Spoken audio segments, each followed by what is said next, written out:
Hello बच्चों, हमको लगता है आप लोग पढ़ाई कर रहे होंगे, मेहनत अच्छी तरह कर रहे हैं क्योंकि जेई मेंस और नीट भी अब अगले साल आने ही वाला है। और आपको जैसा कि मालूम है, हमने पिछला वीडियो जो बनाया था चार्ज के ऊपर बनाया था। चार्ज क्या होता है, वो भी एनसीईआरटी बेस्ड था। चार्ज क्या होता है, उसकी प्रॉपर्टीज क्या होती हैं, कैसे बॉडी को चार्ज किया जा सकता है, इस बारे में हमने बात की थी।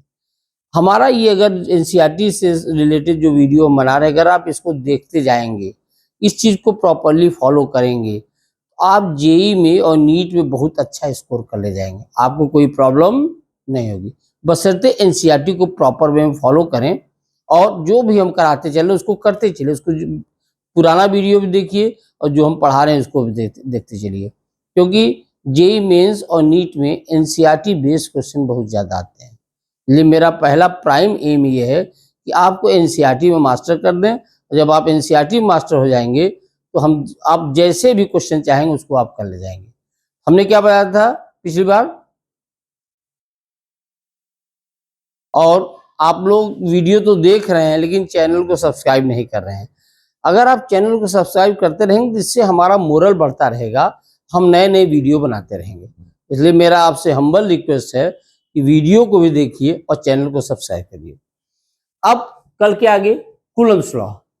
कूलम्स लॉ क्या है? It is the force acting between two point charge. देखिए एनसीईआरटी बहुत क्लियर कट लिखा हुआ है, अगर आप देखेंगे कूलम्स लॉ क्या कहता है।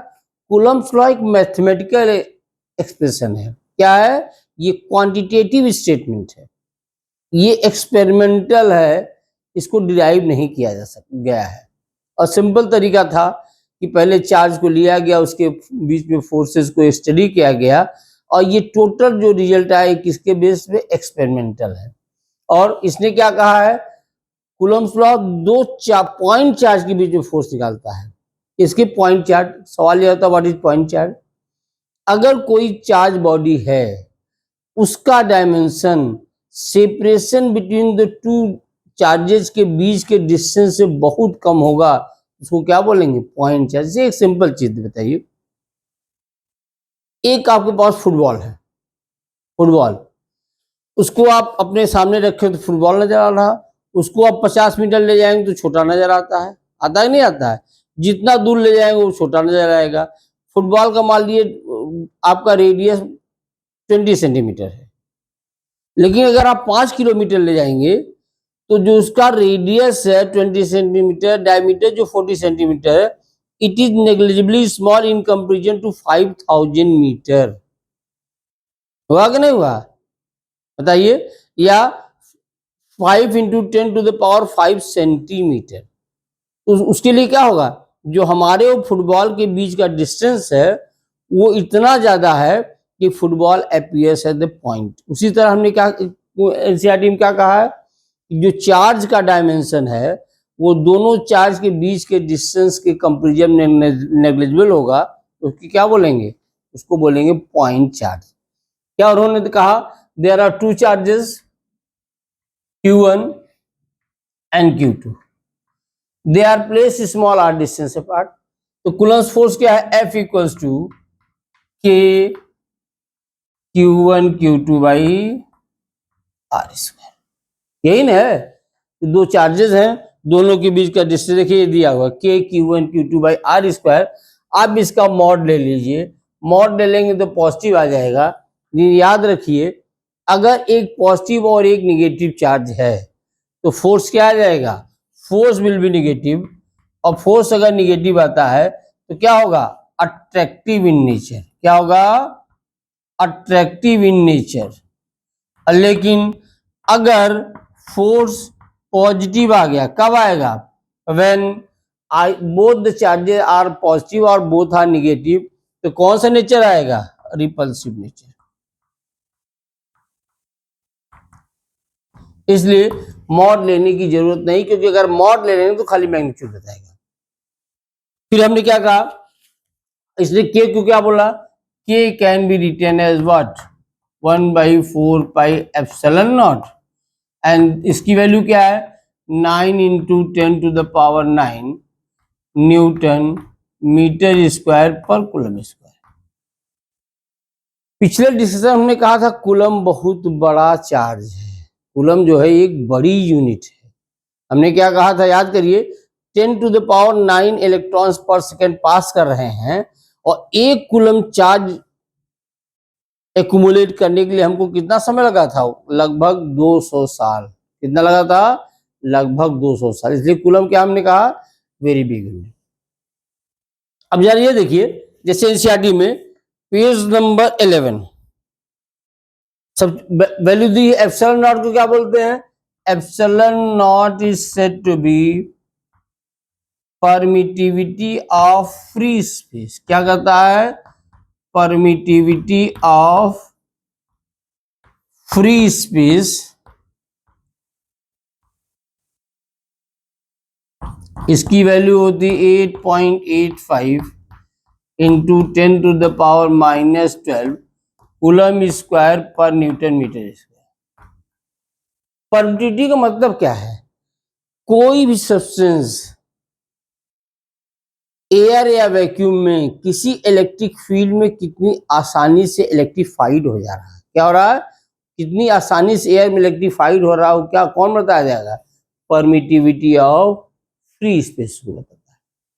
ठीक, अब आपने क्या कहा कि सर फोर्स क्या है, फोर्स इज वेक्टर क्वांटिटी। अगर फोर्स है तो वेक्टर होगा ना। तो मान लीजिए, या इसका वेक्टोरियल रिप्रेजेंटेशन करिए, तो वेक्टोरियल रिप्रेजेंटेशन आप कई तरह से कर सकते हैं। जैसे F can be written as 1/4 pi epsilon naught Q1 Q2 by mod of vector R का क्यूब R वेक्टर। एक तरीका ये भी है ना।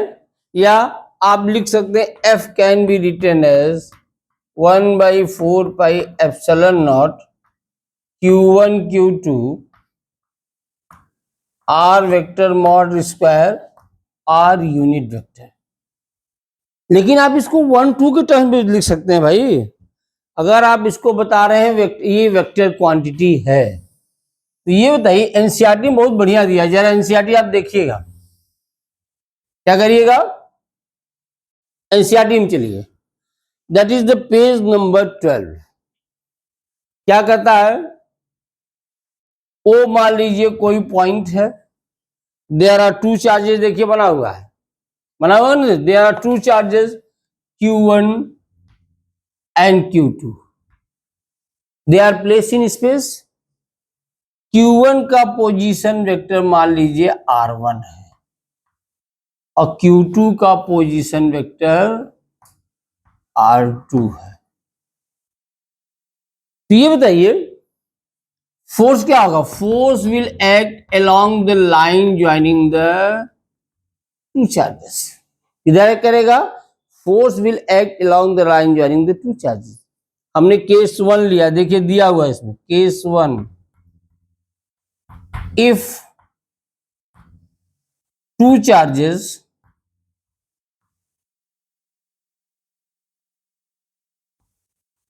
आर ऑफ सेम नेचर, इनका नेचर सेम है,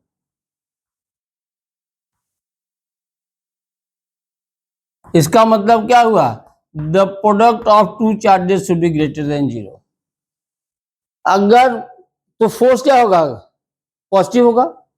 अगर फोर्स पॉजिटिव हो गया तो देयर विल बी रिपल्सन। आपने क्या कहा, सर ये Q1 है, ये Q2 है। ध्यान दीजिएगा, force exerted on one due to two, ये हो गया, force exerted on two due to one, ये हुआ कि नहीं हुआ। क्या हमने कहा, force exerted on one due to two, तो Q2 क्या करेगा, उसको रिपेल करेगा, F12 हो गया। Similarly force exerted on two due to one, हमने क्या लिखा, F21। ये बताइए ये क्या है, ये आपका R21 है क्या, ये R2 माइनस, या ये ध्यान दीजिए, distance R21 means from 1 to 2, जरा ध्यान दीजिए, when there is the repulsion between them, then R21 and F21, they are in same direction. इनका डायरेक्शन क्या है? सेम है। जिधर R21 उधर R12, R21 है क्या? अभी आपने बताया ना, R21 means R2 minus R1। तो अगर आप यूनिट वेक्टर करते हैं तो क्या है?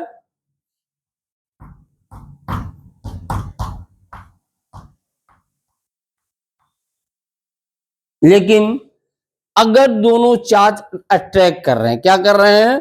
दोनों का नेचर एक दूसरे के अपोजिट है, देन दे विल अट्रैक्ट।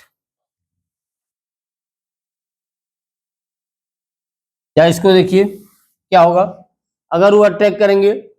आपने क्या लिखा? This is the Q1, this is Q2। होगा क्या? Force exerted on one due to two का डायरेक्शन ये होगा, force exerted on two due to one का डायरेक्शन इधर होगा, और R21 किधर हो गया? इधर हो गया। Means F21 and R21 are in opposite direction, in opposite direction। ध्यान दीजिए, मतलब क्या हुआ है? F12 is equal and opposite to F21, so Newton's third law followed। ये क्या क्या रहा है? न्यूटन का थर्ड लॉ है, वो कूलम्स लॉ फॉलो कर रहा है। For every action there is equal and opposite reaction. समझ में आ रहा कि नहीं आ रहा? बताइएगा। तो दूसरी चीज, आप दूसरा कंक्लूजन ले सकते हैं, ये तो तब था when both the charges are placed in air. इसमें देखिए सेकंड पॉइंट में दिया हुआ है, Coulomb's law give the force between two charges Q1 and Q2 in vacuum. अभी तक आपने कैलकुलेट किया, लेकिन ये है पॉइंट नंबर 2, जरा ध्यान दीजिए। लेकिन if the two charges are placed in any medium then the situation will be complex. वो सिचुएशन क्या होगी?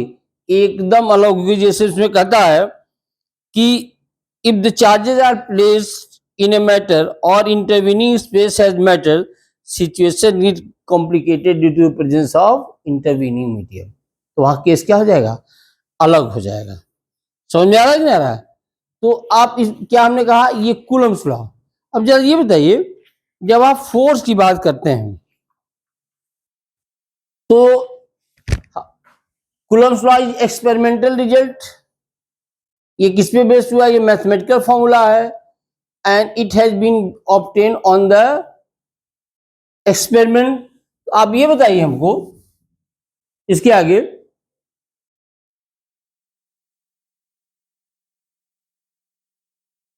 हाँ ये देखिए एनसीईआरटी का एग्जाम्पल 1.5 है। क्या बताता है? There are two charges A and B. A पे मान लो Q चार्ज है, बी पे Q डैश चार्ज है, और they are placed 10 centimetre apart. B को हमने एक इंसुलेटिंग मटेरियल से पकड़ा हुआ ताकि न चार्ज इसमें इंटर कर सके न लीव कर सके। आप क्या बोलेंगे? आप बोलेंगे initial force F1 is what? K Q dash by मान लो R था, हमने क्या कहा? इसको बोल दिया R। तो ये कितना होगा? ठीक। अब आपने क्या किया? C and D both are uncharged spheres. A और बी चार्ज स्फीयर थे और C D क्या थे? अनचार्ज स्फीयर। C को A से टच कराया गया और D को B से टच कराया गया। There will be redistribution of charges. ठीक है, तो क्या होगा? दोनों पे बराबर बराबर चार्ज चला गया। इससे चार्ज कितना हो गया? Q/2 इस पे कितना हो गया क्यू डैश बाई टू, और आर कितना हो गया, ये हो गया आर बाई टू। देखिए हमने क्या कहा, किस बेसिस पे कैसे एक्सपेरिमेंट किया गया कि ये फोर्स निकला। तो अगर आप आपने F1 बोला, इसको आप F2 बोलिए, क्या हो गया K Q by two Q dash by two and separation is R by two का होल स्क्वायर, ये आता है क्या K Q dash by R square means F1 is equals to, क्या बताता है कि due to the redistribution of charges और पोजीशन अल्टर करने का हमको फोर्स क्या मिला, हमको सोएम फोर्स मिला। आज हमने आपको कूलम्ब्स लॉ का बता दिया। आज के लिए इतना ही। कूलम्ब्स लॉ के आगे कल हम शुरू करेंगे।